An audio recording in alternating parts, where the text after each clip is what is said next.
Près de 950 destinations accessibles pour seulement 600 €. Une offre qui paraît alléchante si l'on est de grands voyageurs, mais en réalité, il faut bien lire les conditions avant de prendre son abonnement. Arthur Muriot, Alizé Boissin et Juliane Roland. Se rendre à Londres, Barcelone ou encore Abu Dhabi en avion et de façon illimitée, c'est ce que promet la compagnie low cost Wizz Air avec son tout nouvel abonnement.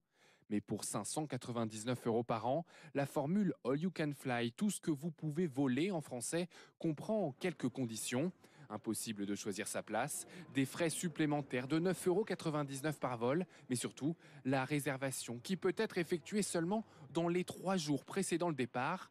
Un abonnement pour des décollages de dernière minute qui répond à la problématique actuelle des compagnies aériennes. On voit aussi l'inquiétude de ces compagnies low cost. Il y a un mot magique pour elles, c'est le remplissage. Il faut à tout prix qu'elles dépassent 90% de remplissage. Wizz Air peut ainsi essayer de séduire des voyageurs effrénés pour remplir ses appareils, une pratique commerciale qui peut surprendre d'un point de vue écologique. On prend un abonnement, mais c'est une incitation aussi à voyager plus par avion, ce qui n'est pas vraiment d'actualité pour l'écologie. Pour sa défense, Wizz Air explique que plus son taux de remplissage est élevé, plus il permet de réduire l'intensité des émissions de chacun de ses vols.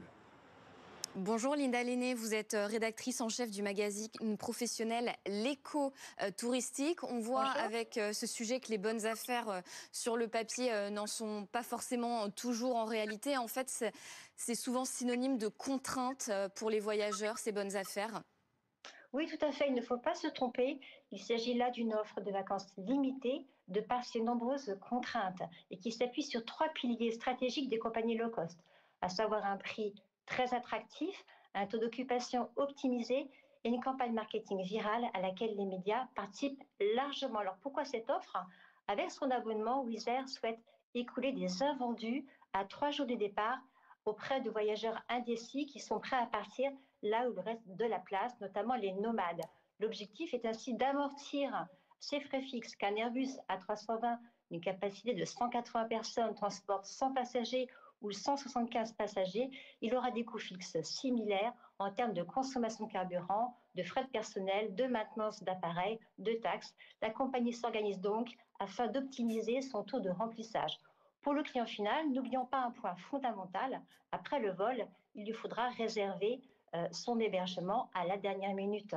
Or, trouver une chambre d'hôtel ou une location saisonnière au dernier moment limite le choix, surtout au mois d'août. Autrement dit, l'économie a priori réalisée dans le billet d'avion, les voyageurs risquent de la perdre dans l'hébergement, sans compter tous les autres frais cachés. 10 € par voyage, bien sûr, mais aussi des frais d'enregistrement d'un bagage en soute qui, en haute saison, pour 20 kg maximum, vont jusqu'à 119 €. Or, la haute saison court jusqu'au 27 septembre 2024 chez Wizz Air, ce qui est un peu abusif, vous en conviendrez. Donc l'offre de Linda Wizz Air... Lenné, Oui. pardon, on l'a tous déjà constaté, c'est vrai que les prix des avions évoluent très vite sans qu'on comprenne parfois les écarts.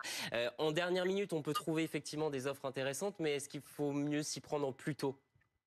En général, effectivement, l'option la plus raisonnable, c'est d'anticiper, c'est-à-dire de regarder très tôt, au moment où on prépare son voyage, de manière à avoir le plus grand choix à la fois de compagnies aériennes, de destinations et de prix. Wizz Air, en fait, essaye de surprendre par son offre en privilégiant les personnes qui ne sont pas organisées. Mais c'est vrai qu'en général, la meilleure option, c'est quand même d'anticiper son départ et puis de faire régulièrement de la veille au niveau tarifaire. Merci beaucoup Linda Lenné pour ces quelques conseils.